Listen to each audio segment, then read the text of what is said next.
আসসালামু আলাইকুম। আমরা এই যে বসে আছি রিমাকলি, আমরা রিমাকলি বসে আছি। স্রোত বয়ে যাচ্ছে, প্রচুর স্রোত।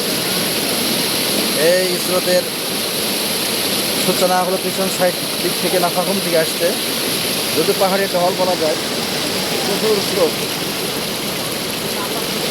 আমরা এখানে নাফাখুমে যাওয়ার চেষ্টা করার পরও সময়ের অভাবে যেতে পারছি না, সেজন্য দুঃখ প্রকাশ করছি।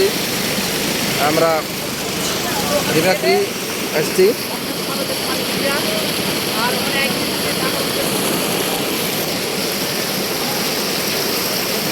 অসাধারণ একটা জায়গা, আল্লাহ তাআলার অপরূপ সৌন্দর্য। বিশাল বিশাল পাহাড় পর্বত, পাহাড়ের টিলা। এদিক থেকে আমাদের আসা, এই সাইড থেকে আমরা আসছি শান্তি থেকে। রিমাকলি অনেক সুন্দর, এমন একটা জায়গা, দুর্গম পাহাড়, কোনো নেটওয়ার্ক নাই, যোগাযোগের ব্যবস্থা নাই,